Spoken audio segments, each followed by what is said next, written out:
Mapalad po tayo sapagkat meron po tayong lugar na ibinigay sa atin ng Diyos. At ang lugar na ito ay kahit papaano ay nasinop natin sa biyaya at tulong ng Diyos sa buhay ng bawat isa po sa atin. Wala tayong nilapitan na kahit sinong mayayaman na kaibigan, politiko, kundi ang Diyos lamang at dumaloy ang biyaya sa ating lahat. At ito po'y ating pinagtulong-tulungan. Kaya po nasinop, kaya kahit papaano po ngayon ay meron tayong lilipatan na mas maluwang lugar. Atin niya pong pasalamatan ng Panginoon. Nakita po yun ng Diyos kung papaano po tayong umiyak, dumulog, na pagkalooban tayo ng mas maluwang na lugar. Naalala ko po nung time na ito po ay wala pa po tayo dito. May mga umaga po na dito po ako umiikot, nagja-jogging ng walkathon, naglalakad po papaikot.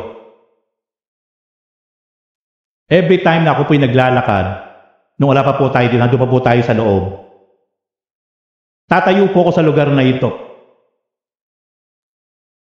Tumatayo po ako sa lugar na ito at binivision ko po na meron na pong stage. At nandiyan kayo lahat nakaupo. At dinideklara ko po na ang lugar na ito ay malilipatan natin at dito po tayo sasamba. Every time na kapag umaga po, matapos ako mag-pray, umiikot po ako dito. Nangangarap po ako na sa lugar na ito ay merong stage at nandiyan kayong lahat. Ang vision ko nga po, punong-puno yung lugar na ito. Nag-uumapaw ng mga babae at lalaki. At akin lang pong dinideklara na ang lugar na ito, bagamat imposible, ala naman po tayong fan, pero ang Diyos, walang bagay na mahirap sa Kanya. At ako'y nagpapasalamat sapagkat this is it. Eto na po. 2 buwan na po tayo dito. At ngayon naman po ang aking pong pinapangarap, maayos po natin ang ventilasyon ng lugar na ito. At ito po'y malagyan po natin ng aircon. Naniniwala po ba kayo mga kapatid? Parang di kayo naniniwala. Naniniwala po kayo mga kapatid? Yun, lumalakas na. Alam niyo po mga kapatid, kapag ang ating mga deklarasyon at vision ay ating pinaniniwalaan, wala pong bagay na mahirap sa Diyos. Amen. Ako po, ang vision ko po ay bubutasin natin yung dingding na yon sa likod. Bubutasin natin yung dingding na yon sa likod at mag-expand pa po tayo. Bakante pa po yung lote ron sa likod. Yun po yung vision ko. I-expand pa po natin yan sapagkat ang lugar na ito ay napakadaming dadali na babae at lalaki upang maranasan ang kanyang kapangyarihan at upang maranasan nila ang galaw ng Diyos. Amen! At pagkatapos po ng vision ko na yon, hindi pa po natatapos yung vision ko doon. Meron pa pong mas malaking vision na nakikita ang inyong pastor sa lugar na ito. Hindi ko na muna po sa inyo kukwento yung vision na yon. Baka malula po kayo sa vision na yon. Pero ako lang po'y lagi nagtitiwala at nananampalataya sa magagawa ng Diyos. Amen! Walang bagay na mahirap sa Diyos. Praise God. Salamat sa Panginoon sapagkat ang Diyos ay napakabuti, ang Diyos ay gumagalaw sa church na ito. Salamat at meron tayong mga kapatid sa church na ito na yung vision ng inyong pastor ay unti-unti nagiging vision na rin po ninyo. Dati po'y wala akong nakakasama sa vision na yon. Pero ngayon, natutuwa po ako sapagkat meron na po na nakikiakibat sa akin po sa mga vision na yon.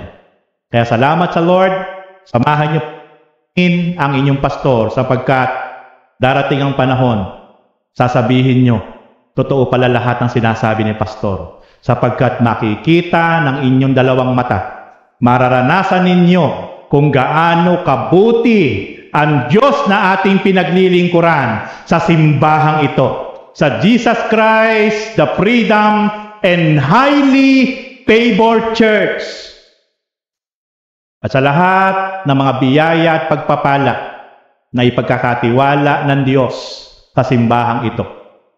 Lahat ng mga kapatid na nakita ko at talagang nandun yung puso, tapat na sumuporta sa ministeryong ito. Ang Diyos po ang patuloy na magbabalik ng iba yung galaw at pagkilos sa inyong mga buhay. Yan po'y nakababad sa panalangin lagi kayo. Alam po ng Diyos at alam na alam ko po kung sino-sino sa inyo ang tunay na talagang mula sa puso ang ginagawang suporta sa Jesus Christ, the Freedom and Highly Favored Church. Kayo po'y patuloy na araw at gabi ay nakababad sa panalangin. Amen! Upang idaloy sa inyo ang galaw at pagkilo sapagkat kayo ang gagamitin ng Diyos. Kayo ang isa sa gagamitin ng Diyos upang sa mga bisyo nating ito ay magkakaroon ng katuparan mula sa biyaya at pagpapala ng ating Panginoon Diyos by the power in the name of Jesus Christ, the Son of the living God. Amen! Ating palakpakan ng Panginoon. Praise God! Okay. Napakahalaga po ng isang tao ay laging dumadapo sa templo ng Panginoon. Napakahalaga po.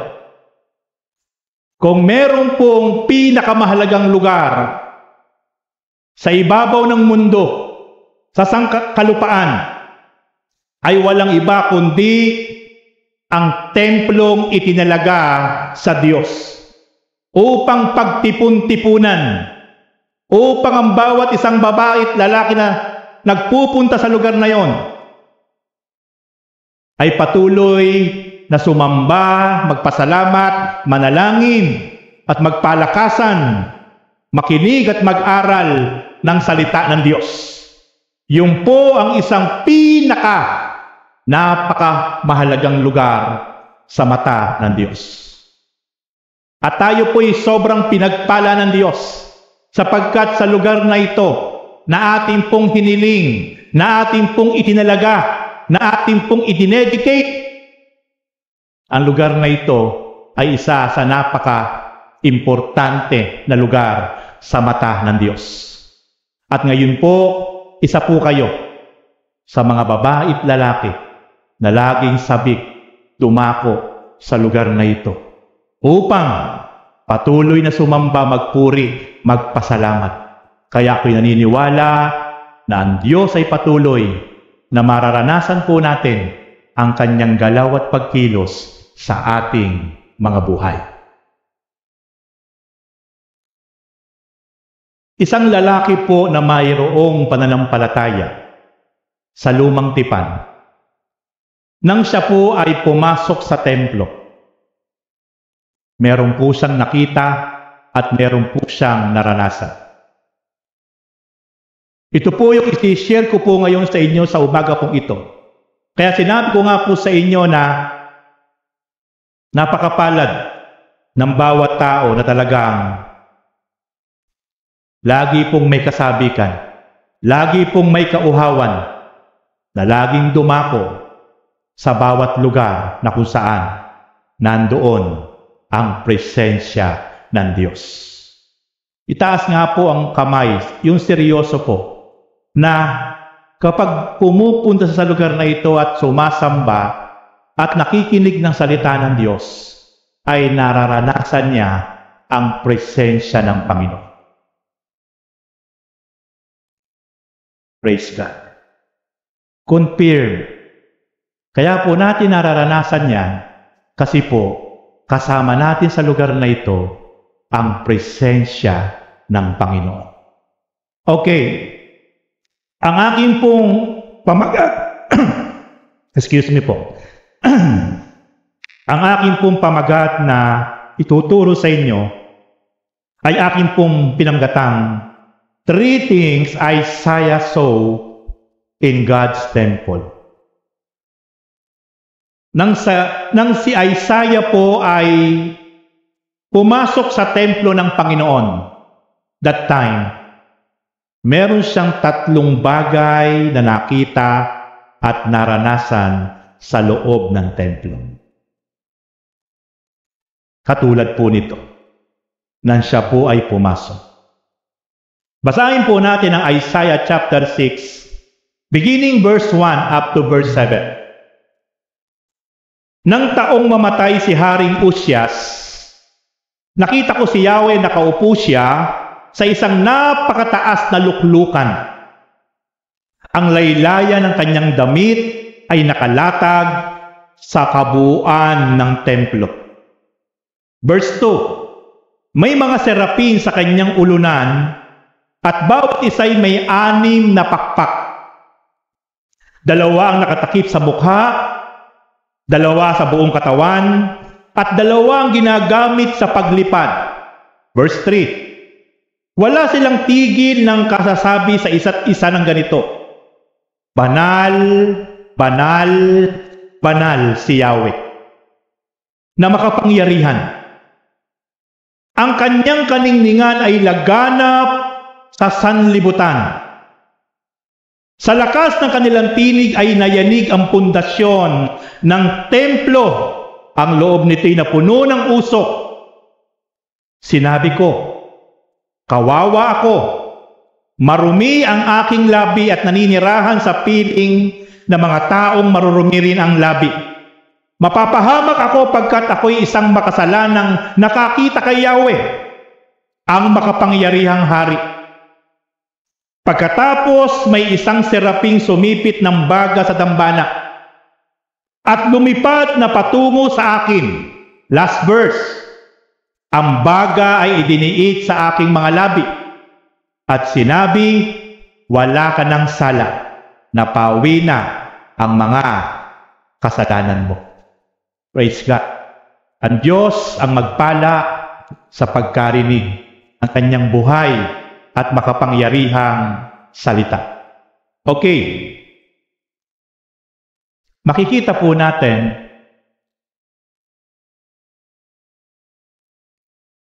bihira po sa mga taong nilikha ng Diyos ang nakakakita ng mukhaan sa Diyos.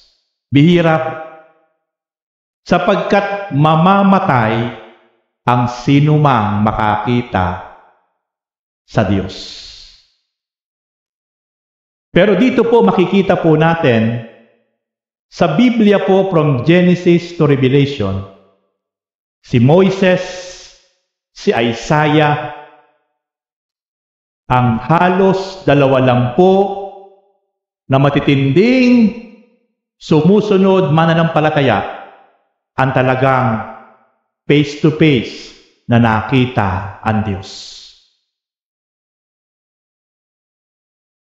Sa napakaraming pumapasok sa templo that time, pero ang tanong, bakit si Propeta Isaiah lang ang nakakita sa Diyos at nakaranas ng kanyang naranasan?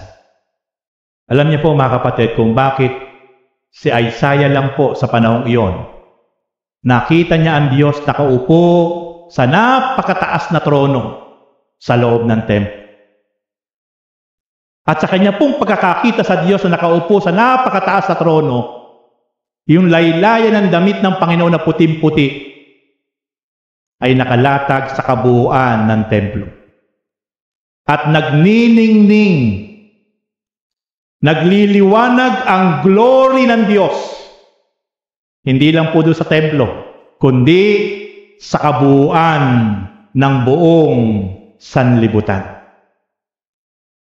Yan po ang kaningningan ng Diyos nating sinasamba, pinararangalan, pinaglilingkuran sa loob at labas ng templong ito. Yung kanyang glory, hindi kayang i-explain, hindi kayang ipaliwanag. Kaya yung bawat isang tao na totoo, na talagang siya'y pararangalan, paglilingkuran, sasambahin, yung kaningningan ng Diyos na sumasa kanya, ay magmamanifest po sa bawat isa po sa atin. Tanawin nyo nga po yung inyong katabi, left and right. Sige po, tanawin nyo. Nagmamanifest po ba ang kaningningan ng Diyos sa inyong katabi? Sige po, tanawin niyo po muli. Nagmamanifest po ba? Nasisilaw po ba kayo sa kaningningan mula sa Diyos sa inyong katabi? Sapagkat yan po ang mararanasan ng bawat isang tao na tunay na nakakilala, nanampalataya at nanalig at sumunod at naglingkod sa Diyos na makapangyarihan sa lahat. Sapagkat yung kaningningan ng Diyos na nakita ni Prophet Isaiah that time ay nagliliwanag doon sa buong templo hanggang sa buong sanlibutan. At kaya maiimpluwensyahan ng kaningningan ng Diyos ang bawat isang babae at lalaki na tunay na sumasampalataya at sumusunod ng buong katapatan sa kaningningan and glory ng Diyos sa kaniyang buhay. Kaya po, kapag nagmanifest po yung glory, kapag nagmanifest po yung kaningningan ng Diyos sa buhay ng bawat isa po sa atin, alam niyo po mangyayari? Magliliwanag po ang panloob at panlabas na ating pong kalikasan. Magliliwanag.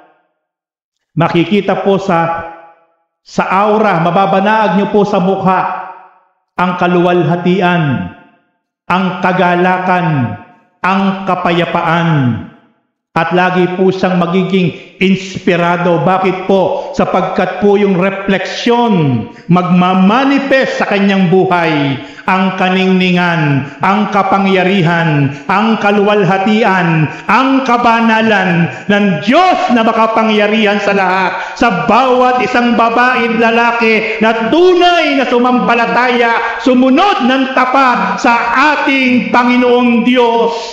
Hallelujah! Praise God!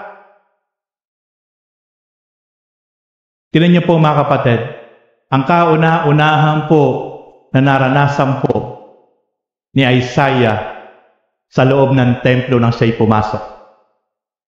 Isaiah saw the Lord. Nang pumasok po sa templo, nakita po niya kagad ang Diyos na makapangyarihan sa lahat, na walang itsura, walang anyo. Ang Diyos po kasi espiritu. Ang Diyos po kasi hindi mo kayang i-drawing kung ano ang kanyang itsura. Wala pong sinabi ang Bible na ang Diyos, ang Panginoon ay mahaba ang buhok, pango, maitim, maputi, sapagkat ang Diyos ay espiritu. Pero dito po makikita po natin ang unang-unang naranasan po ni Isaiah ay nakita po niya ang Diyos nakaupo sa napakataas na trono. Sabi po ng Isaiah chapter 6 verse 1, nang taong mamatay si Haring Uzias, nakita ko si Yahweh. Nakaupo siya sa isang napakataas na luklukan. Ang laylayan ng kanyang damit ay nakalatag sa kabuuan ng templo. Wow! Napakapalad po ni Isaiah. Hindi po lahat, bibihira lang po ang aktwal na nakikita po ng Diyos na makapangyarihan sa lahat. But for this moment, nakita po na Isaiah ang Diyos na makapangyarihan sa lahat. Nakaupo sa kanyang trono na napakataas at ang laylayan ng kanyang damit ay nakalatag sa kabuuan ng templo. Ang tanong, bakit si Isaiah lang ang nakakita? Sa napakaraming mga Israelita, mga Hudyo na pumapasok sa templong iyon that time, bakit siya lang ang nakakita? Ito po ang isang tanong na nakapagtataka. Bakit kaya siya lang po ang nakakita? Bakit hindi po nakita ito ng napakaraming Hudyo, napakaraming Pariseyo, napakaraming Iskriba, napakaraming Rabay, mga tagapagturo, mga leader ng relihiyon that time, bakit hindi po nila nakita ang Diyos na nakita po ni Prophet Isaiah?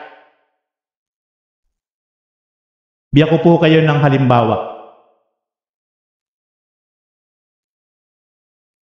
Ang isang napakasarap na pagkain, lalo't higit na napakasarap kainin kapag ikaw ay busog o gutom. Gutom. Kapag tayo po'y gutom na gutom, naranasan po nating gutom na gutom tayo, hindi mo kailangan ng masarap na pagkain. Kahit tutong. Kahit tutong lang. At lamig na tutong. At kahit lang po ang ulam mo ay tuyo. Tiyak. Yung kaldero kakayurin mo. Dahil ikaw ay gutom na gutom.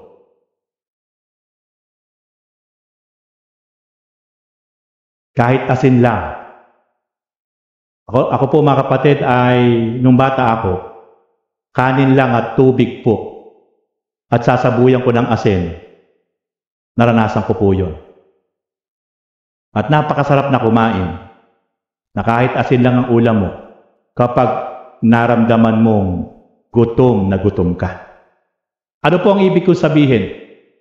Kapag ang isang taong mananampalataya, kaya sa pumupunta sa lugar na ito, dahil siya'y gutom na gutom, sabik na sabik, uhaw na magpurit sumamba, titiyay ko po sa inyo, may dakilang bagay na ipaparanas sa iyo at sa akin ang Diyos dahil sa iyong sobrang kagutuman at kasabikan. Ganyan po ang naranasan ni Isaiah.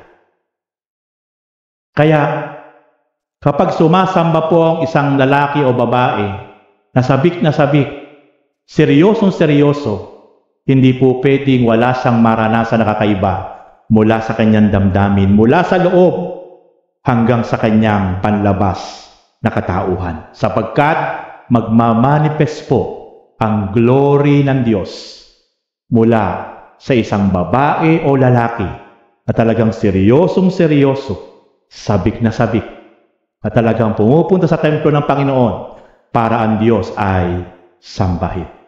Kaya iyan po ay naranasan ni Isaiah.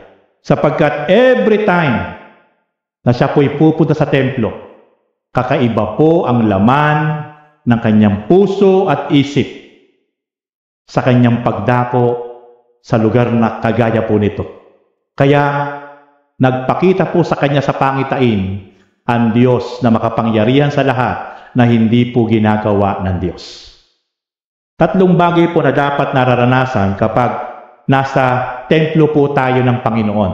Una, dapat pagpupunta po tayo sa lugar na ito, lalo't higit kapag po Sunday o sasamba tayo, parang lagi po nating pakiramdam ay first time nating pupunta sa lugar na ito. Very excited po dapat tayo. At talagang dadako tayo sa lugar na ito, talaga pong sabik na sabik tayo. Parang first time. Para may kakaibang maranasan tayo sa lugar na kung saan nandoon, nagtitipon-tipon, sumasamba ang bawat isa po sa atin. Ikalawa, dapat kung pupunta po tayo sa lugar na kagaya nito, ito po yung pinakamahalagang araw para sa atin, yung Sunday. Dapat ito po yung pinaka-best important day, yung Sunday. Lahat ng commitment, appointment, schedule, ikakat natin. Bakit? Sapagkat ang araw ng linggo, this is the first day of the whole week, ay napakahalaga para sa ating lahat. Pag ganun po, nakikita ng Diyos yung laman ng puso at isip natin. Gagalaw at gagalaw ang Diyos sa buhay ng bawat isa po sa atin. Dahil pinahalagahan natin siya, pahahalagahan tayo ng Diyos. Ikatlo, dapat kung pupunta po tayo sa ganitong lugar, sa templo ng Panginoon, dapat ang perspective po natin, parang huling samba na natin to. Ibig sabihin ng huli, last worship, last praising, ibibigay na natin yung the best. Lahat-lahat, sasamba tayo ng buong todo, sapagkat ang pakiramdam natin, huling pagsamba na natin. Kaya, hindi po yun malilingid sa Diyos. Dahil nakikita po ng Diyos yung laman ng puso at isip. Ang Diyos po ay gagalaw at kikilos sa ating mga buhay. Kaya po, may kakaiba po tayong ma-experience at mararanasan. Sapagkat nag-glorify natin ang Diyos sa mga bagay na ginagawa natin para sa Kanya. Ikalawa po na nakita po ni Isaiah nang siya po'y pumasok sa lugar na kagaya po nito. Isaiah saw himself. Nakita po na Isaiah yung kanyang sarili. Ito po'y napakaganda na experience. Tingnan niyo po ang nangyari po. Isaiah chapter 6 verse 5. Matapos po niyang makita ang glory, kaluwalhatian, kabanalan ng Diyos. And then after that, ang sumunod po niyang nakita at na-experience mula doon sa templo, sapagkat nakita po niya ang kaluwalhatian, kabanalan at kapangyarihan ng Diyos. Isaiah chapter 6 verse 5, sinabi ko, kawawa ako, marumi ang aking labi at naninirahan sa piling ng mga taong marumi rin ang labi. Mapapahabag ako pagkat ako'y isang makasalanan. Nakakita kay Yahweh ang makapangyarihang hari. Listen carefully, my beloved brothers and sisters. Ito po yung napakaganda na na-experience ni Prophet Isaiah. Nung maranasan po niya yung glory at holiness ng ating Diyos na buhay, nakita po niyang personal ang kanyang sarili. At ang sabi niya, marumi ang aking labi. Naninirahan ako sa lugar na kung saan marurumi rin ang mga labi ng mga tao. Mamamatay ako sapagkat ako'y isang makasalanan, sapagkat nakita ko ang Diyos na makapangyarihan sa lahat.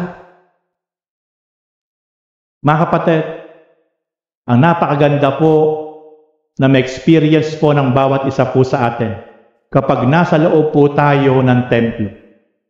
Naranasan ang presence ng Lord. Nararanasan ang kapangyarihan ng mensahe ng Diyos, ng salita ng Diyos. Dapat po ang nakikita po natin ay yung ating mga karumihan. Yung karumihan ng ating isip. Yung karumihan ng ating mga labi. Yung karumihan ng ating mga puso. Na wag po nating maranasan na tayo po'y nararanasan ng presence ng Lord. Nararanasan po ang kapangyarihan ng salita ng Diyos. Pero ang laman ng isip natin, yung ating kapatid, na para bagang sinasabi natin, sayang, absent si kapatid, para sa kanya sana yung mensahe. Sayang, wala si kapatid, tamang-tama sana siya, sapul sana siya, doon sa mensahe ni Pastor. I said to say, ito po ang nararanasan ng napakaraming tao na pumupunta sa loob ng templo. Pero dito po napakaganda po nung nakita at naranasan ni Isaiah. Nung maranasan po niya ang glory, nakita po niya ang Diyos, na-experience po niya ang glory ng Diyos, nakita po niya kung sino siya. Siya po ay isang taong makasalanan. Kahit po siya ay tinawag na propeta ng Diyos, kahit po siya ay naghahayag na ng salita ng Diyos, pero nakita pa rin po niya yung karumihan ng kanyang dila. Bakit po dila ang sinabi? Sapagkat lahat ng maduduming bagay na nasa puso ng tao, sinasambit ng dila. Lahat ng kaguluhan, galit, puot, paghihiganti, selos, awayan, ay nagsimula lang po sa maruming puso na sinambit ng masamang dila.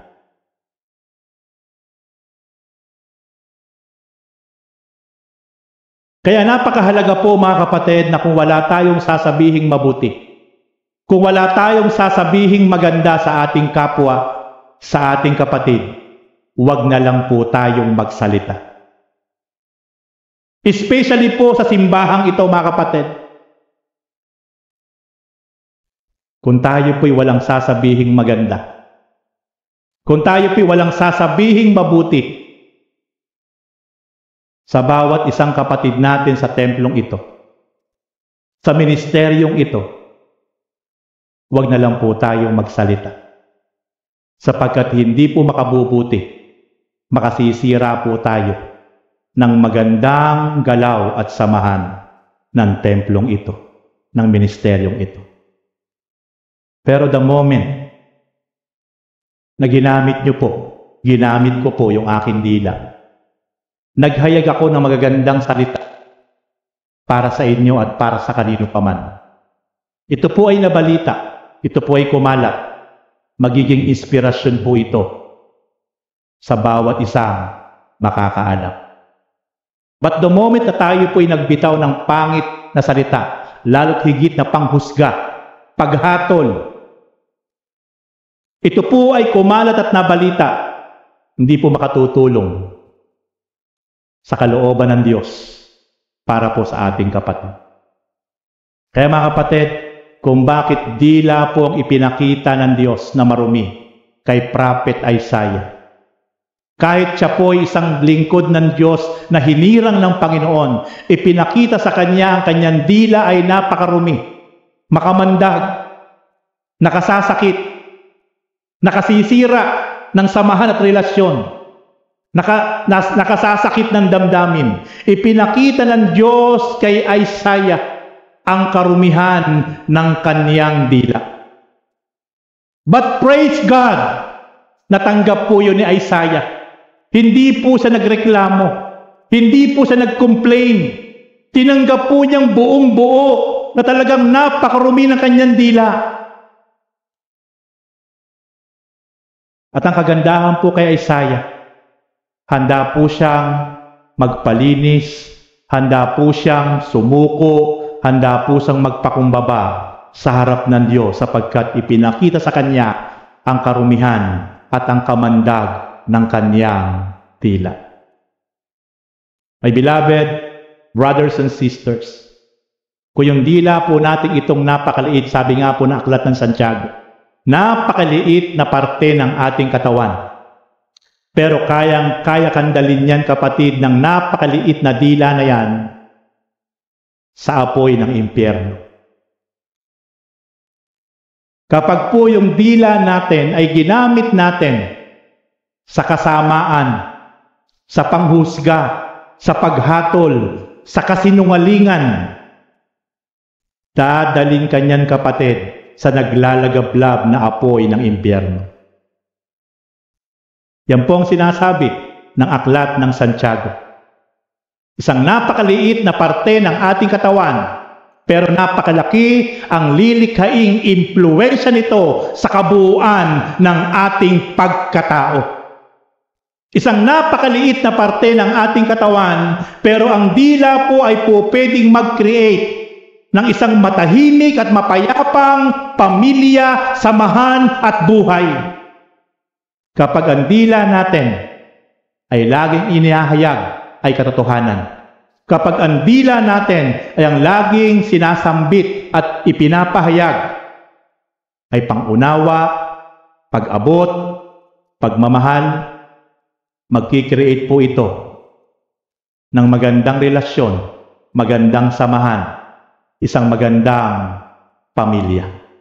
But the moment ang ating dila ay hinayaan po natin, maimpluwensyahan ni Satanas, magkikreate po ito ng kaguluhan, dibisyon, puot, galit, pag-aaway, pagkawasak ng ating relasyon, ng ating pamilya, ng ating samahan. Kaya, I want to encourage to all of us, we hope, makita po natin kung ano ang kalagayan ng ating mga dila as of now. At kapag ipinakita ng Diyos sa atin ang tunay na kalagayan ng ating dila na nagmumula sa ating puso, gaya po na Isaiah, handa po siyang magpalinis, handa po siyang sumuko, handa po siyang umamin at magpakumbaba.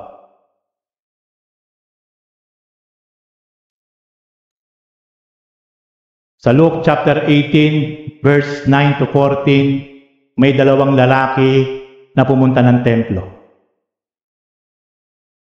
Yung unang lalaki ay Pariseo. Nung siya po'y nananalangin sa loob ng templo, sabi po niya, ako'y nagpapasalamat sa inyo, O Diyos, sapagkat hindi ako katulad ng mga mamamatay tao. Hindi ako katulad ng mga tao, mga makasalanan. Hindi ako katulad ng lalaking ito na nakasabay ko ngayon sa templo. Ako ay nag-aayuno sa loob ng 1 linggo. Ako ay nagbibigay ng buong buo ng aking ikapo at hindi ako gumagawa ng masama. Ito po yung isang uri ng klase ng taong naglilingkod sa Diyos. Pero, bagamat tama ang ginagawa, lumalabas sa kanyang dila ang panghuhusga at pangmamaliit sa mga taong makasalanan. Sabi po ng taong makasalanan, yung lalaki makasalanan na isang publikano, hindi po makatingala sa langit. Hindi po makatingin sa langit nung nasa templo na. Hiyang-hiya sa Diyos. Dinadagukan po yung kanyang dibdib at umiiyak. At lumabas po sa kanyang dila, sa kanyang paghahayag sa Diyos. Inamin niyang siya'y napakarumi, napakasama, at napakamakasalanan. Yun lang po yung lumabas sa kanyang dila. Hindi po nakasentro sa ibang tao, kundi nakasentro ang kanyang sinasabi sa kanyang sarili na umaamin na marumi, makasalanan at hindi karapat-dapat sa harapan ng Diyos. Pero pumasok po sa loob ng templo na mayroong tunay na pagpapakumbaba at pagsisisi. Yung Pariseo, tama lahat yung kanyang ginagawa. Nag-aayuno, nananalangin, nagbibigay ng ikapo sa lahat ng kanyang blessing. Hindi gumagawa ng masama. Pero masakit po doon sa Pariseo, yung puso niya punong-puno ng pagmamapuri, punong-puno ng pagmamalaki. Pero po yung lalaking makasalanan na publikano, yung puso po niya punong-puno ng kasalanan, karumihan. Pero lumabas sa kanyang dila nung nasa loob po siya ng templo. Dinadagukan ng kanyang sarili. Umiiyak, hindi makatingin sa langit sapagkat hiyang-hiya sa Diyos. Pero alam niyo po nangyari. Nung sila po ay lumabas na po ng templong sabay, sabi po ng Bible, ang kinalugdan ng Diyos ay hindi yung Pariseo, kundi yung lalaki makasalanan na walang ginawang tama. Pero nung pumasok ng templo, inaamin na siya ay makasalanan, marumi at hiyang-hiya sa kanyang karumihan.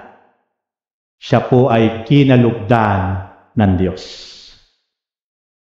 Kaya mga kapatid, ang tunay pong susi para po tayo kalugdan ng Diyos ay hindi po yung tayo ay gumagawa ng tama, habang lagi po tayo nakahusga. Gumagawa ng mabuti habang lagi po nating hinuhusgahan at minamaliit ang maraming tao.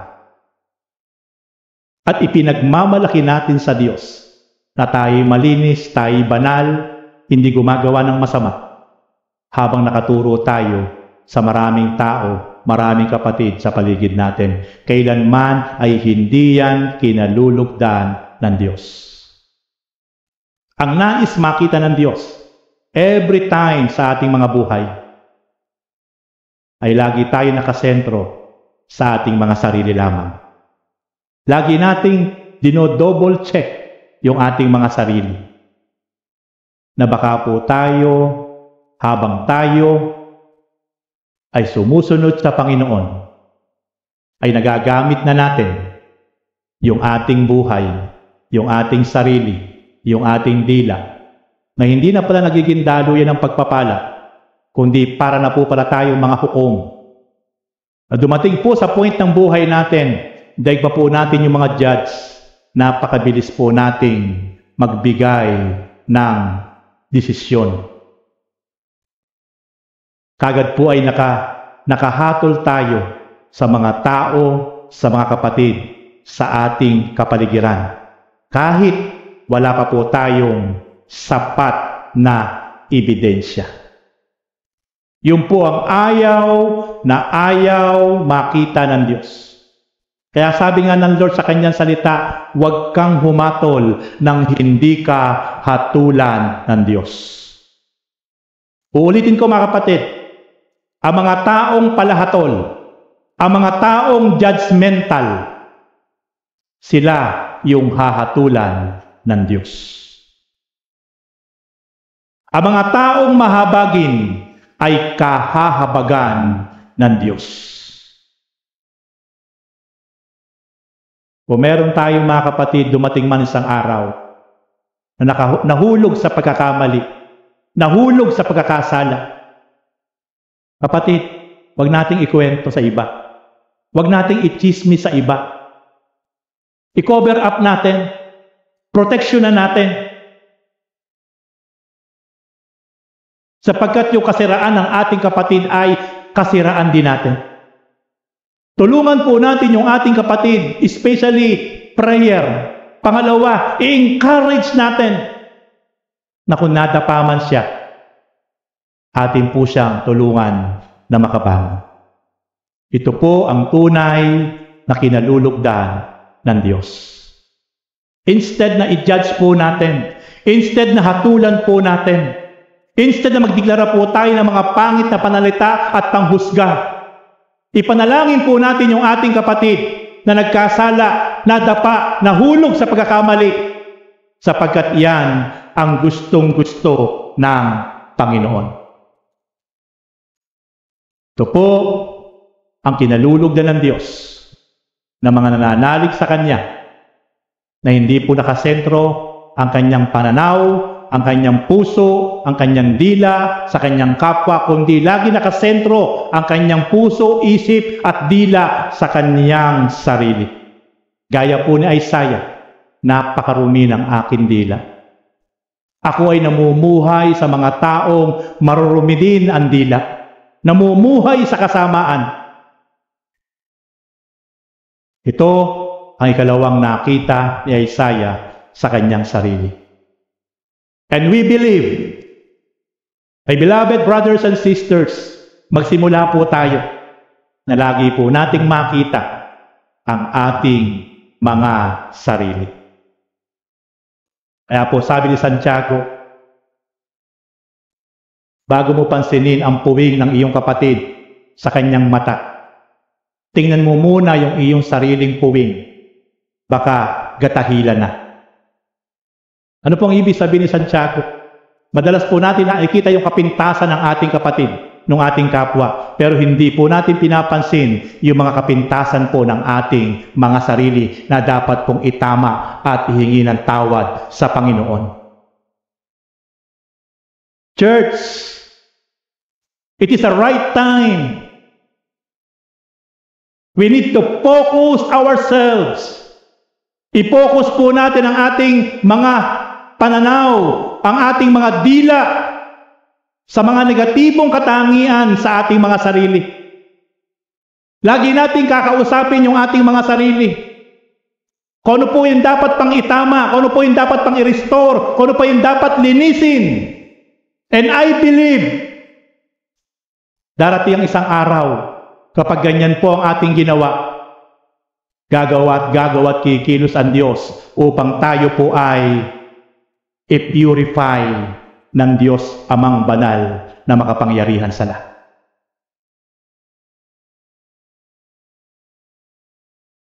Last point na nakita po ng Prophet Isaiah nung siya po ay pumasok sa templo ng Diyos. Isaiah saw God cleansing power. Matapos po niyang makita yung kanyang sarili, yung kanyang dila ay napakarumi at napakasama. At nakita ng Diyos na handa siyang magpalinis, handa siyang magpa-restore, handa siyang magpa-purify sa Diyos na makapangyarihan sa lahat. Dito po'y makikita po natin ang next experience at nakita po ni Prophet Isaiah. Isaiah saw God's cleansing power. Nakita po niya, naranasan po niya ang kapangyarihan ng paglilinis at pagpapatawad ng Diyos mula sa kanyang puso at mula sa kanyang mga dila na napakamakamandag at napakarumi. Church, i-check po natin ang ating mga sarili.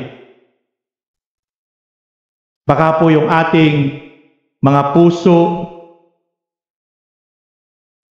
ay punong-puno na po ng galit, hinanakit, sama ng loob. At yung galit, sama ng loob na yon ay pumupunta na po yung venom mula sa ating dila na nagiging makamandag na parang king cobra. Na sa bawat lumalabas na pananalita, lumalabas na paghatol at paghusga sa maraming tao. Sabi nga po, may tenga ang lupa, may pakpak ang balita. Iniwala po ba kayo sa kasabihang iyon? May tenga ang lupa, may pakpak ang balita. Sinabi mo ang isang salita na napakapangit sa isang tao, pero hindi mo alam yung tao palang iyon ang magpapalaganap ng iyong sinabi sa maraming taong sinabihan mo. Kaya yung salita na sinabi mong pangit ay napakamakamandag, sumasakit sa kalooban, dumidiscourage, sumisira ng relasyon. Ganyan po ang epekto ng mga salita ng mga pangit, panghusga, paghatol, pang-aalipusta na lumalabas sa dila natin na po pwedeng kumalat ang balitang iyan at yan po ay iepekto ng matindi sa bawat isang taong makakarinig niyan. Pero sa buhay po ni Isaiah, siya po'y dati ay masakit magsalita. Siya po dati masyadong magbitaw ng salita na mabibigat. Pero nakita po niya, ipinakita po sa kanya ng Diyos kung gaano po kabagsik, kung gaano po kalupit, kung gaano po katigas ang kanyang mga salita. Ipinakita sa kanya ng Diyos na napakarumi ng kanyang dila, na nagmumula sa kanyang puso. But praise God, thank God, inamin niya, handa sa magpa-restore, handa sa magpalinis. At yun ay ginawa ng Diyos. Ano po ang sabi ng Isaiah chapter 6 verse 7? Pagkatapos may isang seraping sumipit ng baga sa dambana at lumipad na patungo sa akin. Verse 7, ang baga ay idiniit sa aking mga labi at sinabi, wala ka ng sala, napawi na ang mga kasalanan mo. Praise God. Nakita po ni Prophet Isaiah na merong isang anghel na kumuha ng baga at nung kunin po yung baga, Idinaiti po yun sa dila ni Isaiah.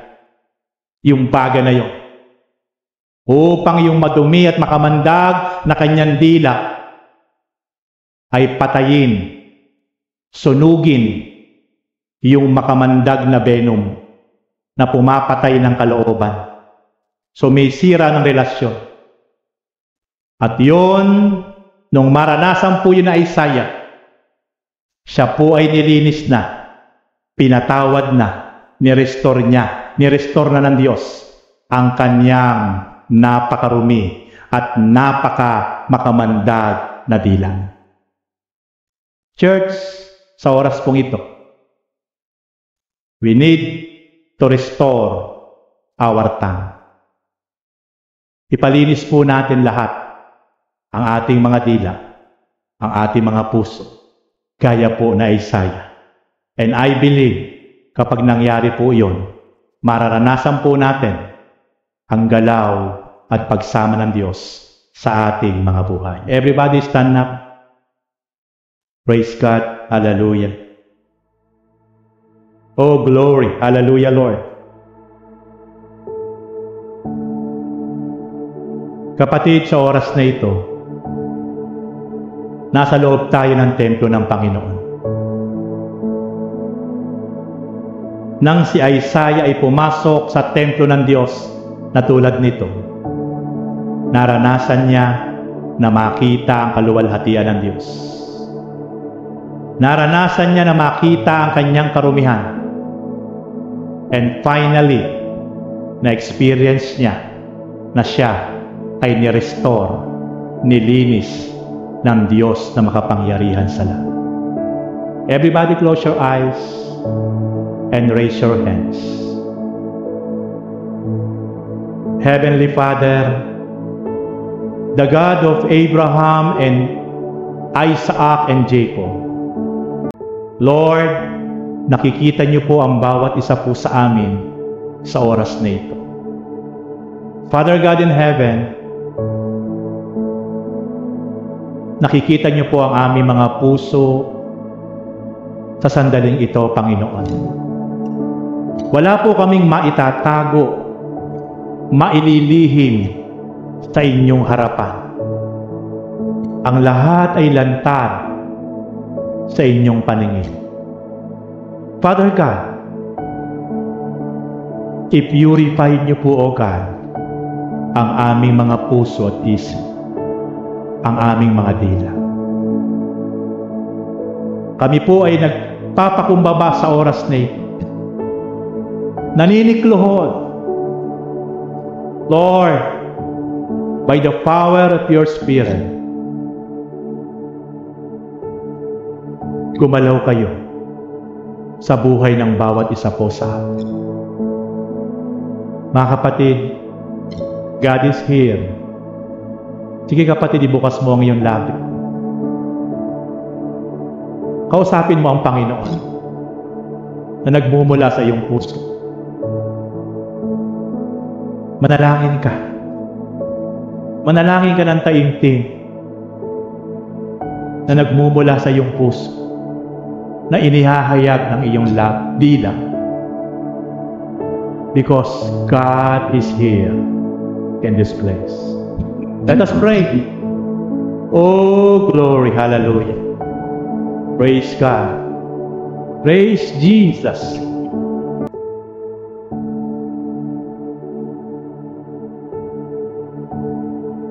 Hallelujah, Lord. Hallelujah. Lord, narito ang iyong mga anak. Sumasamo. Dumudulog sa inyong harapan.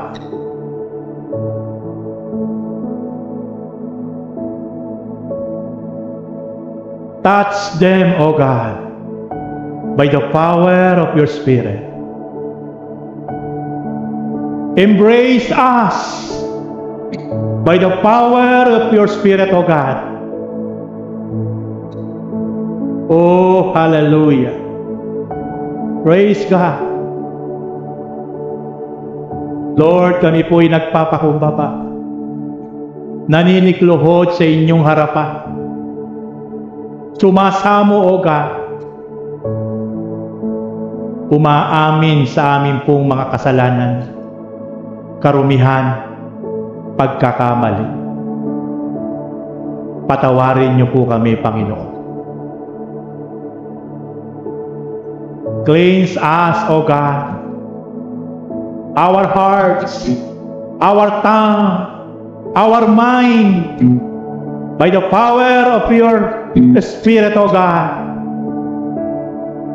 and the power of your blood of Jesus Christ. Lord, we thank you so much. Dakilang Diyos sa mangbanal. Salamat, Lord, sa oras na ito, Father God, sa inyong galaw at pagkilos, Panginoon, sa inyong kapangyarihan. Salamat, Lord, sapagkat ang bawat isa po sa amin ngayon ay nasa tamang lugar na kung saan, O God, narito ang inyong presensya. Thank you, Lord. Thank you, Father God. Oh, hallelujah. Praise God. Praise Jesus. Hallelujah. Hallelujah, Lord. Praise the Father. Praise Jesus. Lord, salamat. Salamat po, Lord, sa umaga pong ito. Sa inyong paglilinis. Sa inyong pagpupurify sa aming mga puso, sa aming mga isip, and even sa aming pong mga dila, O God. Salamat, Lord. Magamit po namin, O God, ang mga dilang ito for your own glory, for your own purpose, O God. Thank you so much, Father God.